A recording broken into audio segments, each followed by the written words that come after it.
So mga ka-chicken, nakita na to ganina nga katong manok nga among gi-ihaw. So atong kita karon kung unsaon pagbirada sa tong chip cook. Kani nga chip cook mao ni Cracker of the Year. Tanang klase sa mananap iyang lutuon gawa sa buaya kay iyar ng balbakwahon. So karon kay manok, lagi kay ka-chicken man ta. So chicken pud atong sudan. Diba ka-chicken no? Oh. So una na tong buhaton ka-chicken, unsa itong unang buhaton ka-chicken? Uwil gamay. Butang uwil gamay. Dali ra kay na, easy ra kay na. Basic lang sa kanya yan. So hello po sa atong mga viewers karon mga ka-chicken. Hello guys. Hello. Mo na siya mga banggiitang irong buang nga maayo kay muluto. Gawa sa maayo kay muluto, maayo po kay mong hilot. Tanawa ang manok ngayang hilot ganina oh. Unsay resulta? Tanawa puro putol-putol. Ina na ka bagtik ni. So karon iyang buhaton karon ikaduha pagkainit sa uwel. Dayon lunod ang luya. Grabe pa na luya ha, mura magmangga. Kusog kay kalayo, hinayan to gamay. Kay mapagod niya ang luya. Ahos.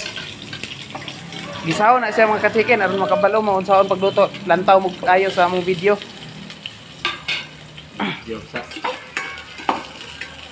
Kini sayon ra kay nga pagkaluto pero lisod kay ni buhaton. Kung wa kay hanaw anang pagkaluto di ikakahimo ana. Diba ka-chicken no? Hindi yan. Sa manday.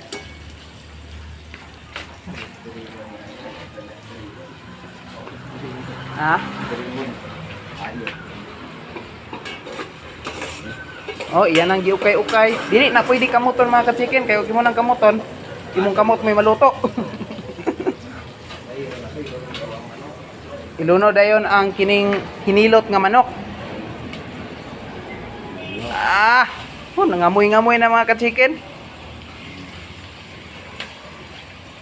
Sayo magugay ni nakapang ngayam ganinang buntag. Kadakop dayon. Abtik pa kes manatad.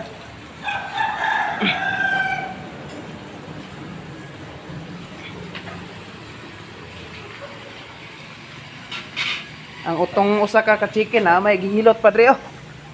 Tuwa sa ubos. Turo. Ka-chicken. Mustang lagay mo diyan. Na illegal transaction ay.